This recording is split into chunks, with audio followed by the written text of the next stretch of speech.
Welcome back, everybody, to another episode of the Rupp Report. I'm your host, Tyler Russell, joined by co-host Israel Schill. This is our last episode at home. We are going back to school in a little bit. We're going to be Yes, recording, I think next week. Probably we'll be back on campus. Finally, no more of this Zoom stuff. finally. Finally, man. I mean, it's fun. I enjoy doing it, but like, I'm at home. There's so many Yeah. distractions. We just had some Wi-Fi issues, so hey, we're None, back. nothing of that. Hopefully, we'll never have to worry about that ever again. Yeah, no, Willie T, the Yeah. library's got us right. Yeah. Yeah. So Shout in out, Willie. today's episode, we're going to be talking about Kentucky. We're going to give a little preview. They're headed down to Tuscaloosa tomorrow to face number 14 Alabama. We're also going to be talking about the NCAA eligibility issues right now with James Nnaji going to Baylor. So much to unfold with that. But first, before we do that, we're going to talk a little bit about Alabama, who is 10 and 3, number 14 in the country. Their best wins over number 5 St. John's. Obviously, St. John's has fallen off a little bit, not ranked anymore. And number 8, Illinois, who moved back to number 20 as of now. Israel, before we dive deep into any of it, what are you thinking about with this game? Yeah, I mean, this game to me, if you were to ask me 3 weeks ago, I would have said it's going to be an absolute blowout. Kentucky has no chance. Just the way that they're starting games and not being able to finish games is very evident that they weren't going to be able to keep up with teams like this and in their prior ranked matchups. But now the last few games are starting to change my mind a little bit. That St. John's win was nice, nice win to have. That Indiana win, the second half they played great. But like we were talking a little bit before we started recording. They don't have room to come in and have a bad first half. So that first half is going to be extremely decisive to whether or not they can actually, compete for the whole entire 40 minutes. But saying that, with where Kentucky's roster is right now, I feel comfortable in, JQ's minutes and J-Lo's minutes in crunch time to be able to separate them from the pack. And I think they can do it. I think they can top Bama at home. Yeah, I mean, Kentucky needs to be healthy the entire season. Yeah. If they want to do anything in the SEC play, SEC tournament, March Madness, if they want to do any damage, they need to have their guys healthy. So going into this game, they are all healthy. To what extent with J-Lo and all that stuff, I don't know, but we'll see how that goes. But to your point, they cannot start slow because at home or on the road in Tuscaloosa, if they don't start off hot from the first 5, 10 minutes, Alabama and their offense will immediately end this game before it even starts. And LeBaron Philon averaging 21.6 points, team high 5.6 assists per game. So we're gonna see how all of that goes, man. But I can't see Kentucky being able to win this game or at least compete in this game if they don't have a good start, 5 to 10 minutes. No, absolutely. And Alabama is a team that's, I mean, I don't have their exact points per game total looking at it right now, but It's I mean, mid yeah, I 90s. was gonna say they're somewhere up in the 90s points per game. So,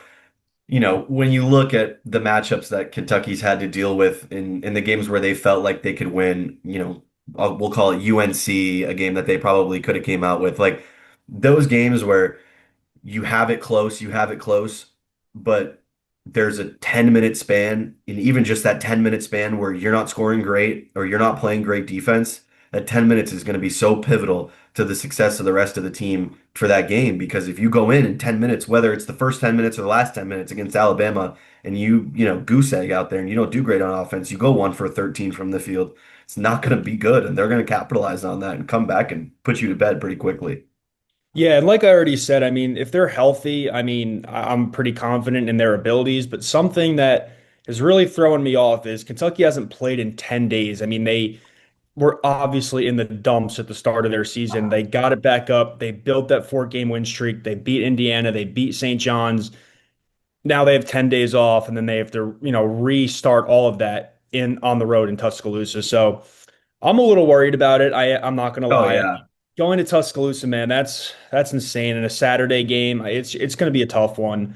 Obviously, like I said, if they start good, I think they'll be more competitive. But real quick, if I'm gonna give a score prediction, I do think Alabama's gonna win. I think Kentucky can win, but if we're keeping track here of records and stuff, I'm gonna say, in my best opinion, I think Alabama's gonna win, and I'm gonna say 85-78. Okay. Yeah, honestly, I like the score prediction on that. I think Alabama will probably also win. It's the wishful thinking in me that thinks that that they can do it, and not even just the wishful thinking that thinks they can do it, because I think most people think that they could win this game. But I Yeah. think you got to be firing on all cylinders and everything has to hit in stride. And if you kind of slip up on a few things here and there, Alabama's the type of team that's going to figure out exactly what holes you have in your game after the first 10, 15 minutes, make those adjustments fast and come at you like firing. So I think kind of depending on how Pope has them prepared, because that was a conversation we had a lot at the beginning of the year, was the preparation from the coaches for these guys. Like I didn't feel like they were well prepared for a lot of these bigger matchups.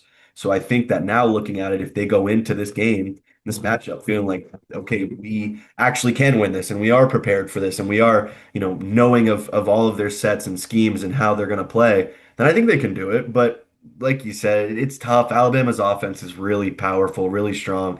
Baron Philon is money right now from everywhere on the floor. Everywhere. Yeah, so it's tough because obviously we have the guys who can slow him down and stop him, but it's will they be healthy? And if Yeah. if we don't have the health there to slow down that driving force, then there's no chance. Yeah, they have a good 10-day rest, which I said could be a bad thing for them in terms of how they come out and start, whether it's going to be slow or, on pace. But it's also like the long break could also be their friend because of how much they've been injured. So Yeah. J-Lo had more time for his shoulder. JQ with those minutes restrictions, we may see it, we may not, but he still had a long 10-day break. So I think that'll be something that could help them. But with that being said, like I said before, it could also be something that could come back to bite them. Yeah, 100%. And I mean, realistically, there's not a whole lot more to talk about the game there. I feel like this one's going to be a really technical, you know what I mean? It's who goes down there and who plays the right brand of basketball that they're known to play and, who wants it more. And I think rolling off the last few wins, Kentucky could want it more. And I obviously wouldn't be shocked if they go down there and sneak out a win. But at the same time, Alabama could win by 6, 8 points and nobody would be too surprised. Yeah, exactly. I wouldn't even be shocked. If they win, I wouldn't be shocked. If they lose, again, I wouldn't be shocked. So, Exactly. But I think it's a great test to open SEC play because it's one oh of the yeah. harder SEC matchups you're going to have all season.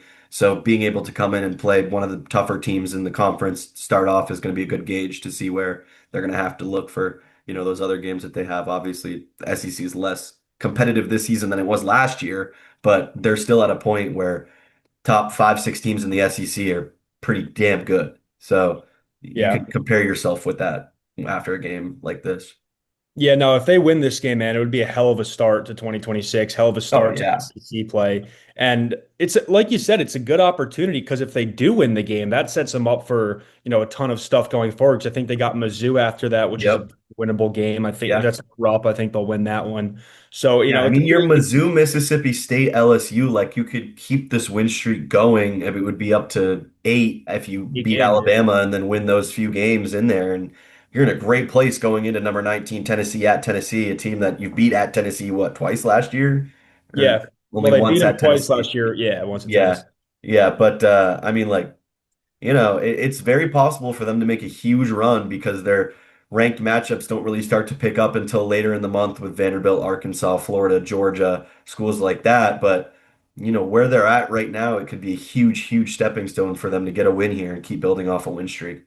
Yeah, no, I agree with all that stuff. I mean, we're gonna have to wait and see how Mhm. hopefully they give us something good to talk about. But like you Hopefully, said, wouldn't be like our surprised. catchphrase at this point, you know what I Yeah, mean? man. I mean, I think it's not worked in our favor more times than it has, but Yeah, I don't think we'll see. so. We'll see. So let's switch to James Nnaji with this Yeah. eligibility stuff. He was the 31st overall pick in the 2023 NBA draft. He's playing college basketball this year at Baylor. I mean, we'll get to our thoughts in a little bit. I'm Yeah. gonna go and Yeah. drafted to the Detroit Pistons out of FC Barcelona, obviously their basketball academy. But he never officially signed an NBA contract. So that is where the loophole comes in. He did appear in 6 summer league games 2 summers ago with the Hornets, played in 5 summer league games this past summer with the Knicks. But again, he never inked an NBA contract. So allegedly, according to everything that's going on, that's fair game. Yeah. NCAA President Charlie Baker, bear with me here, I have a bit of a quote. The NCAA has not and will not grant eligibility to any prospective or returning student athletes who have signed an NBA contract, in quotes, including a two-way contract, As schools are increasingly recruiting individuals with international league experience, the NCAA is exercising discretion in applying the actual and necessary expenses bylaw to ensure that the prospective student athletes will experience in American basketball leagues are not at a disadvantage compared to their international counterparts. Rules have long permitted schools to enroll and play individuals with no prior collegiate experience mid-year. So yeah, I mean, I guess that's been a rule, but that's never happened before. And Exactly. a lot of these coaches, John Calipari, Tom Izzo, they don't like it. No. And those are very straightforward guys. They will Yeah. tell whether, Scott Drew, the Baylor coach, is their friend or not. They will say how it is. And Izzo said, now we're taking guys that were drafted in the NBA and everything. I said it to you. I'm assuming he's talking about the media. I said it to you a month ago. Come on, Magic, meaning Magic Johnson, and Gary, meaning Gary Harris. Let's go, baby. Let's do it. Why not? Basically saying, if you can come back, bring everyone back, Yeah. which this is where I'm going to give my thoughts. I think it's insane. College basketball is supposed to not be a professional league. It's supposed to be used as a stepping stone to get to the NBA. So you want to add an NIL, you want guys to get paid. Okay, that's a little more wishy-washy. Those are more, different opinions there. Players should get paid. Okay. Now you're letting them go to the NBA, which is what you use college for. You're going to the NBA, then you're coming back. And this dude's already played in G League games, which is, I mean, it's not NC like it's It's former college professional players. basketball. Yeah, man. Like Wemby played in this, everyone played in the Yes, summer league. You're playing exactly. against real NBA players. So Yeah. how the hell does that work? No, I am in the exact same boat. To me, it and Patino talked about this too. He said this is not the same game that I've been coaching for 40 years, but you hear these experienced coaches who have been around for damn near half a century now talking about how they've seen this game that they loved change into something completely different now, just out of the idea of professional versus amateur sports. And now we have to deal with people like coming from all over because obviously everyone wants to play college basketball because it's your segue to the NBA. And so regardless of whether or not you're coming from FC Barcelona and then you come play in college basketball like Dame Sarr is what he's doing now, I think is obviously a little different than guys who played for FC Barcelona and then got drafted into the NBA. And whether or not you put pen to paper on the contract, I don't care. You're playing NBA talent, you're in NBA facilities with NBA coaches who are making NBA money and like you are getting NBA quality coaching from these players or from these guys. So to me, that defeats the purpose of amateurism because now you're officially a professional. So if you're going to say, and obviously the argument is, well, it's not an amateur sport anymore when money's involved. That's obviously there's no rules. Nobody knows what's Yeah. amateurs, what not. That's what the NCAA is working on. But in this environment where there's no rules, no regulations, nobody has anything to base themselves off of. And I think it was Cal who said he was like, I'll do it if I see a rule that says do it. You know, if it says, okay, we're taking guys from the NBA now, then I'll sure go take guys from the NBA. But there's no rule that says you can take guys from the NBA. So obviously all the other coaches and schools aren't going to immediately go out because they don't want to break rules. They don't want to be under controversy. They don't want to create that drama in the locker room. Like there's a lot of pieces to it. But personally, to me, I feel as if it is no question about it. If you have played professional basketball in the United States, I definitely don't think you should be playing college basketball. Obviously, when it comes to these guys who playing professionally in other countries, and do you look at that to be technically they still have college eligibility experience when you start bringing in maybe an age gap or an age cap to it. You know, guys over 24 can't play college basketball anymore because sure, you played in Russia for 5 years and then decided to come play at Kentucky, and now you have 4 years of eligibility, but you're 31 and built like, prime Giannis. Like these are guys who like I said, you get professional environment work and you're with these pro coaches and these pro arenas, pro environments, pro trainers, like it's not the same anymore. So I think being able to say, all right, cool, I just got coached up by, literally anybody. I say you got go to the Celtics, you got drafted, you got coached up by Joe Mazzulla for a summer league, and then they decide not to sign you, but now you have, all of these concepts and ideologies of NBA ball that you can bring back to college and not ruin the game, but make it less natural to what the amateurism is of it. Yeah, it's unreal. I mean, I never thought that we'd be having conversations like this. Obviously, you saw the way NIL picked up real quick and the way it went from allowing NIL and just brand deals, you could post an Instagram sponsor, get paid for it, to now people playing guys paying them millions of dollars Yeah. to just come sit the bench. Obviously not the bench if it's millions of dollars, but to just come to your program. And now this is getting out of hand. And to your point about Cal, man, it's like I do agree. And I see their side of it's like, okay, well, if other people are going to do it, I don't want to break the rules. I don't want to this and that. Scott Drew opened up a whole new can of worms. He opened up a whole new door that I guess, in both of our opinions, is just going to drain college basketball. Yeah. I mean, we've already seen it a little bit. A lot of people are arguing about NIL because last year was 4 1 seeds in the Final Four. So everyone's like, Cinderellas don't have a shot now, this and that. Okay. So if Cinderellas don't have a shot, people are getting mad about that. They're already losing a bit of a fan base in terms of college basketball fans. Now some dude's coming in that he didn't play pro. I don't care. He had pro mentorship, played against pro guys, got pro coaching. I don't care if he didn't write his name on a piece of paper. He Exactly. got all of that stuff. And now he's going to come in, which is, it just defeats the entire purpose of it all. And, that's the difference in college basketball and the NBA. Like, people love college basketball because, well, before NIL, I mean, guys were extremely hungry. These dudes were trying to get paid. They wanted to do good in college so that they can make it to the NBA. Now it's you go to the NBA, you realize you're not built for it or built for it at the time. So you say, okay, I'm going to go back to college and then earn my NIL money and then get redrafted. Which to that point, if you look up James Nnaji's name on the NBA website, he got drafted to the Detroit Pistons. So if he goes back to college, can he get drafted again? Can he Exactly. get can he get redrafted? Like, how Like, are does you that work? re-eligible to go back into the draft? Like, what's your Yeah. segue? What's your next jump after that, even? Because obviously Yeah. there's a big question that it's like, all right, what's the difference between pro overseas and Europe and stuff like that versus NBA guys? Because, like Charlie Baker said, any guy who's signed an NBA contract or two-way contract cannot play college basketball. But where do you draw the line to pro leagues in Europe? Because you got Eurobasket guys like Dame Sarr who come down to play in college basketball. And it's like, okay, yeah, he's still young and he's college age, but he still had this professional mentorship. I think about guys like Luca, prime example of a guy who was young playing professional ball in Europe, knew his worth, went right to the league. He does not, you, I understand making money, but to me, if you are a guy like Luca and you go try and play college ball, you're wasting everyone's time and money because you know that you're going to end up in the NBA regardless. I don't care if you want to go, oh, add another cool accolade, win a national championship, whatever. I don't give a damn. You know what I mean? It ruins the morality of college basketball. And when you look at the idea of college basketball is here to transition guys from high school to the NBA.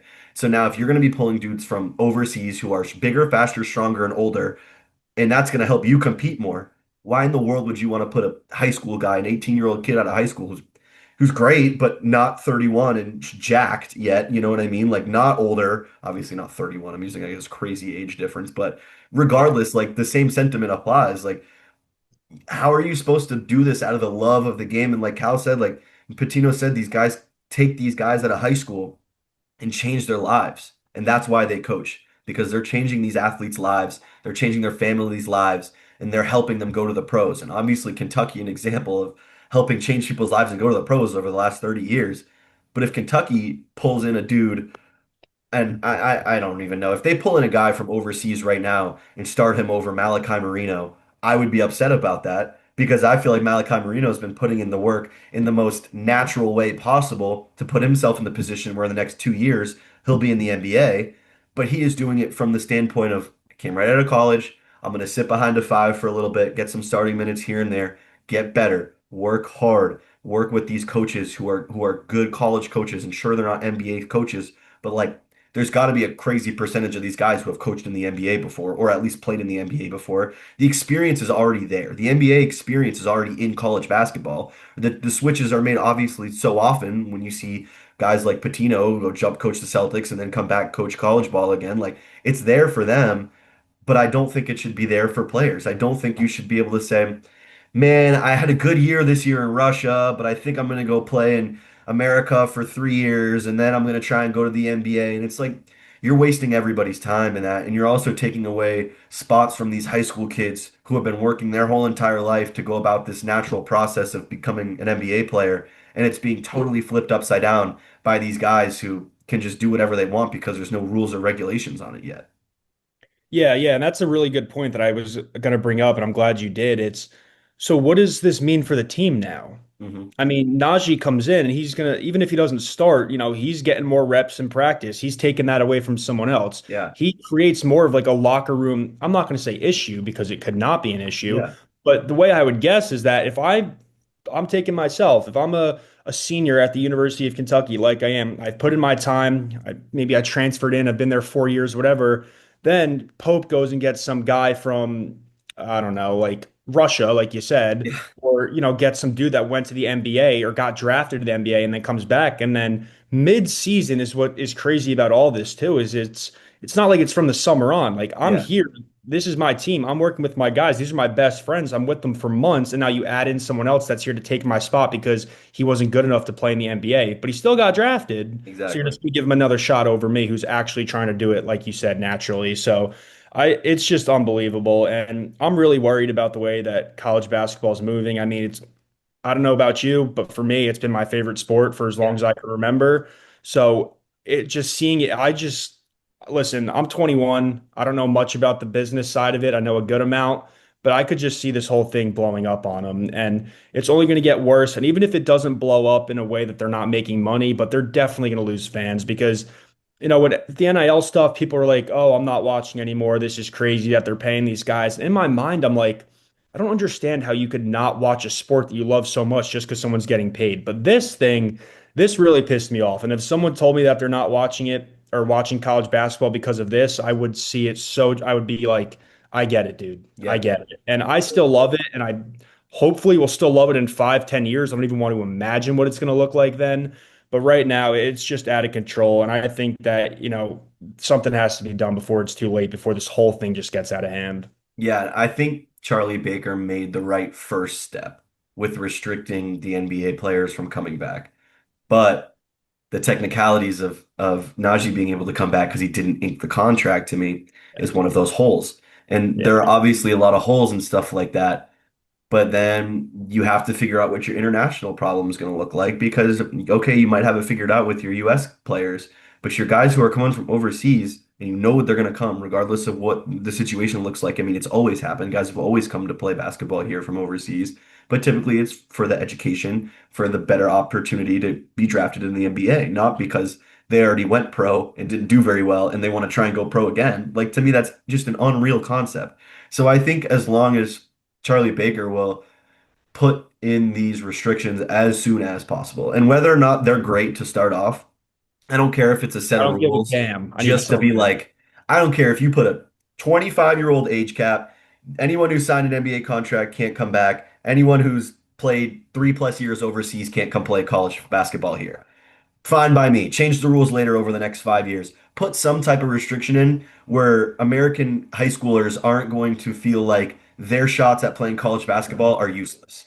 Because I'm sure there's a lot of guys out there right now who are saying, what's the point of me going to Baylor if they're just going to sign guys who already played in the NBA and my position's not going to be a place where I can develop and grow. And the same thing, like I won't go too far into this, but when you look at football and coach like Nick Saban, part of the reason he retired is because he didn't want to deal with the players in the NIL era because the entitlement issues, the effort, the not, you don't have to fight for a job anymore. You're not fighting to, you're not working, going to class and, playing a sport full-time D1. Like you only have to focus about basketball. You barely have to go to class anymore. Like I can assure you that the guys on the team barely go to class. We have classes with them. So it's like we can back that up. And so being in this situation where it's just quickly, quickly, quickly diminishing anything that had to be positive about college basketball in the last 5 years is being overshadowed by these negative connotations that are coming with this NIL era.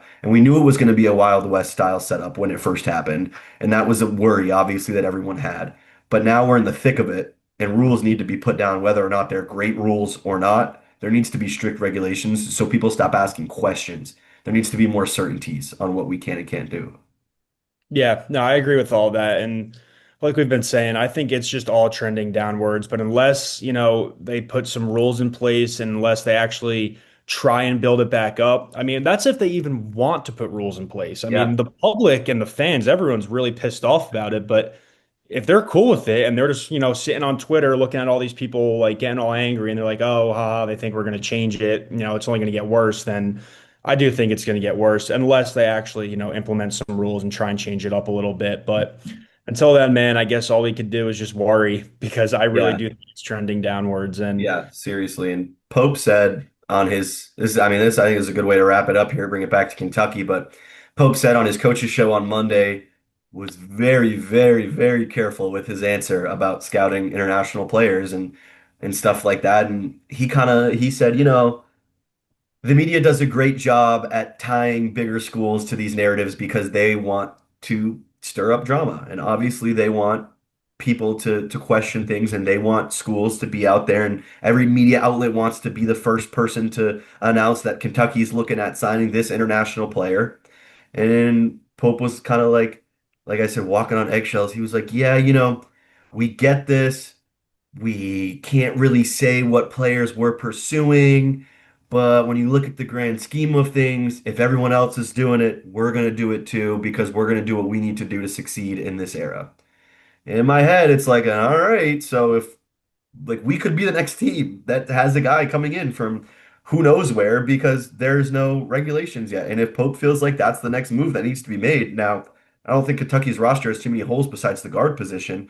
But when you look at that, to me, it's like, sure, if Kentucky can find a starting point guard to fill in for J-Lo when he's hurt or needs some time off, why not? If everyone else is doing it, go for it. Will that make me necessarily really happy as a fan of the game? Not really. But as a fan of wanting Kentucky to win basketball games, it's a whole different ballgame.